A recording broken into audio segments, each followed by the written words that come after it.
You watch lots of YouTube videos about being productive, your TikTok is full of motivational stuff, and you've read loads of self-help books. But none of it matters unless you free yourself from some things.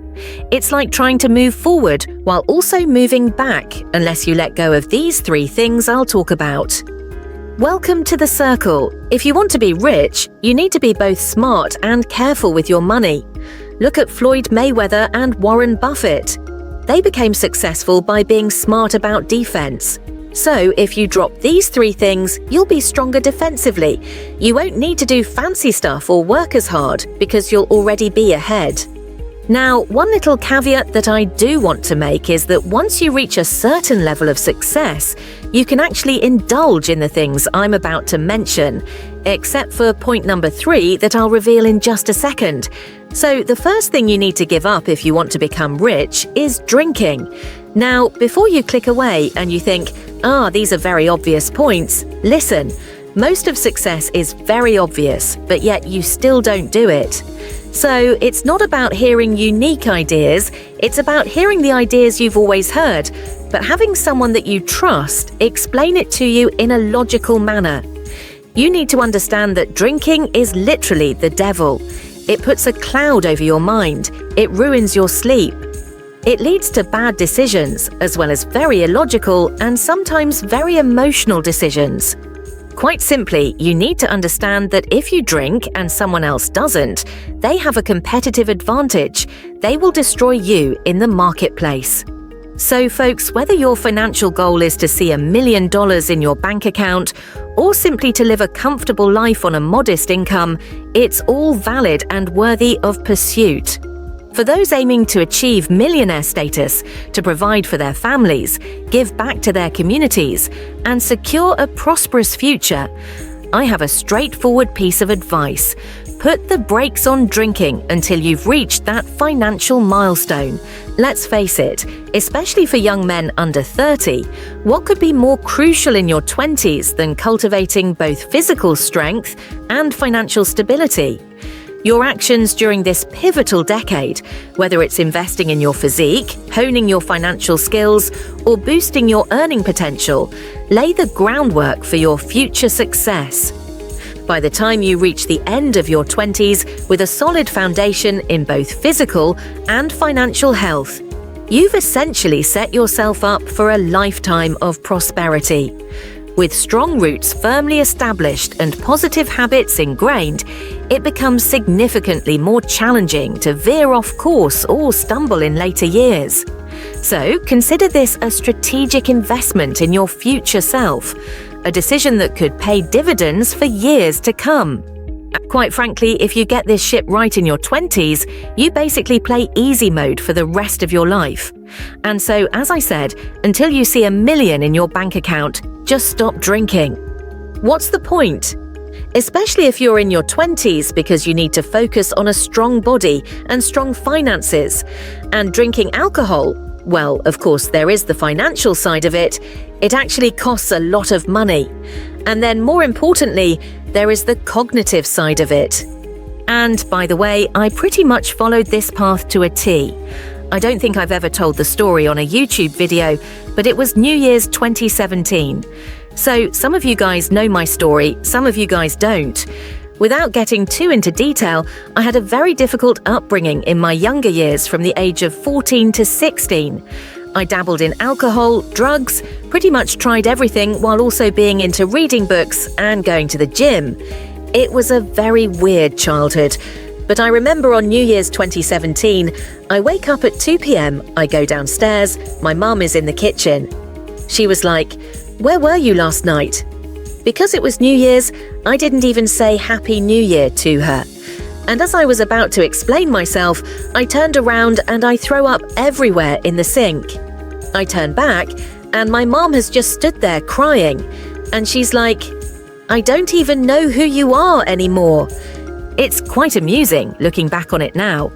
After that pivotal moment, with only a handful of exceptions, I refrained from drinking for the following 2 years.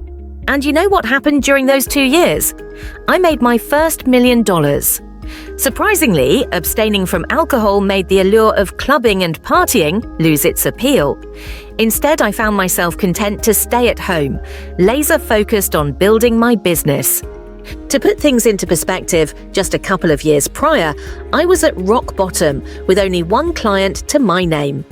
Fast forward to 2 years later, and I was pulling in profits of $70,000 to $80,000 per month from my business. Now, I understand those numbers might seem intimidating for some of you. Maybe your goal isn't to make millions, but rather to earn your first few thousand or even $10,000 a month from your own venture. If that's the case, fear not, I've got you covered.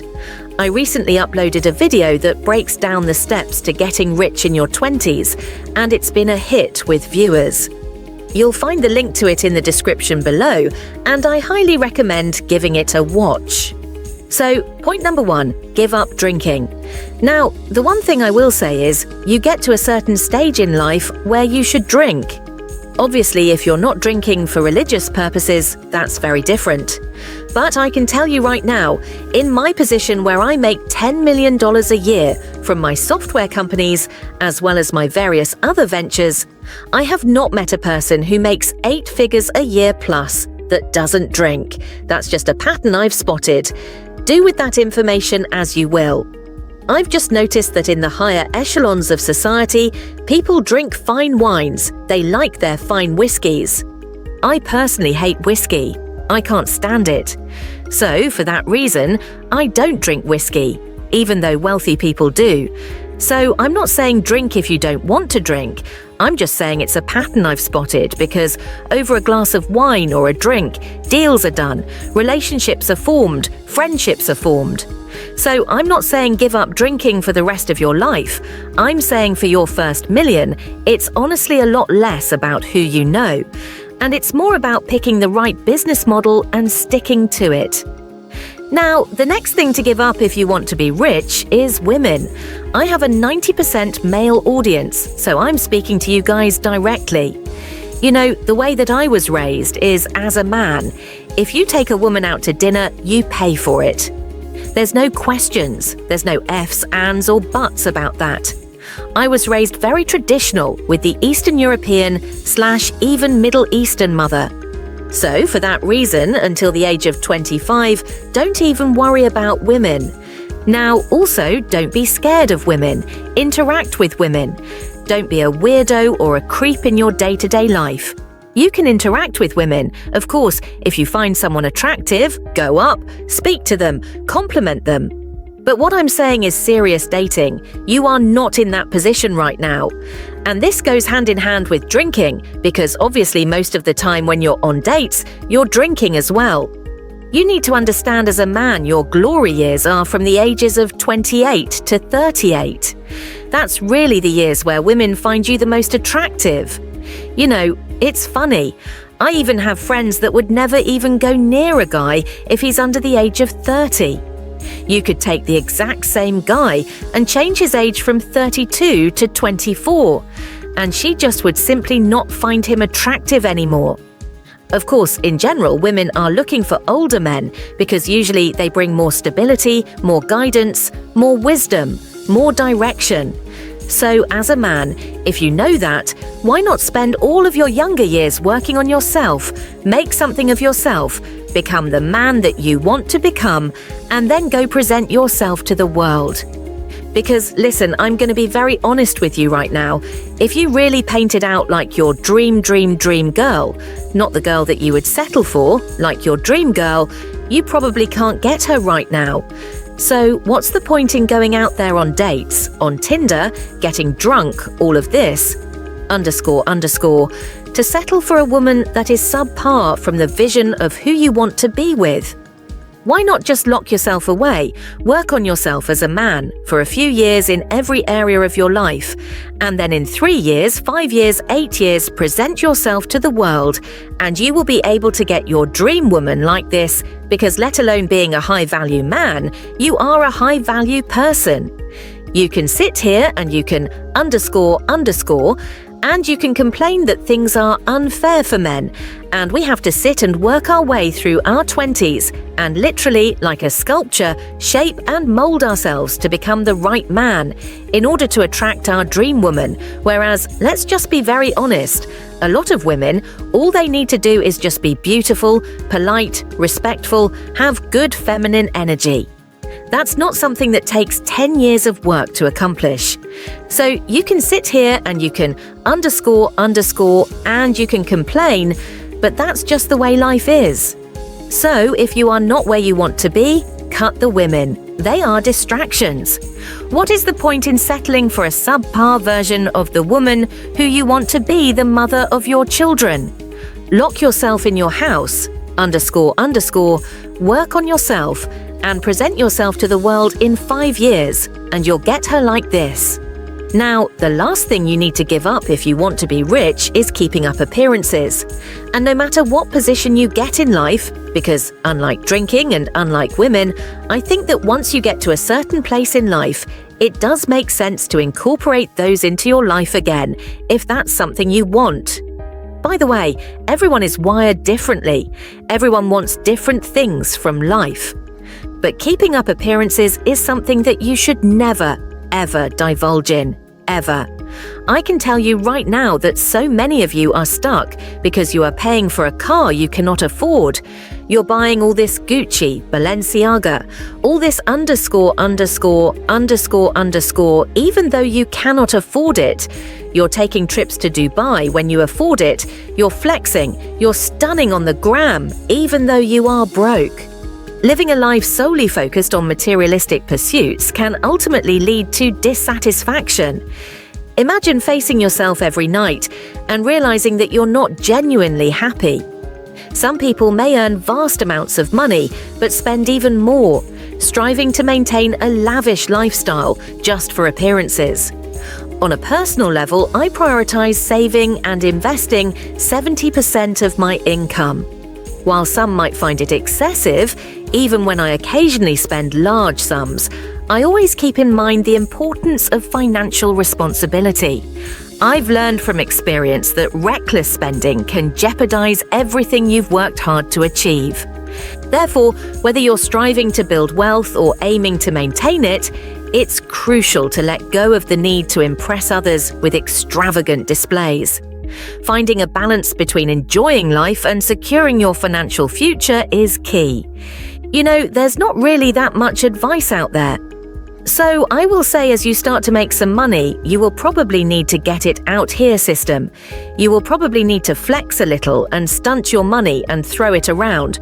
But then you're going to get to a point where you're very comfortable with your wealth. And for me, being comfortable with your wealth does not mean that you have to be humble so that other people think you're humble. If you want to fly private, or you want to spend money on this, or you want to spend money on that, do it. It's your money as long as it's reasonable, as long as you're saving and investing a good chunk of your money. I think comfortable with your wealth is when one is expensive, and a lot of people will be jealous or envious of it, and the other may be cheaper, but you like the cheaper thing, and you're not going to get as much recognition for it, but you still go for it. I'll give you an example, and this recently happened to me. If there's 2 cars, and by the way, you can totally afford both cars. In one car, you can flex on the gram with, and the other one is a nice car, but it's not a head turner. If you simply just like this car more, for example, if it's a Tesla compared to you could buy yourself a Rolls Royce, and you could do that very comfortably.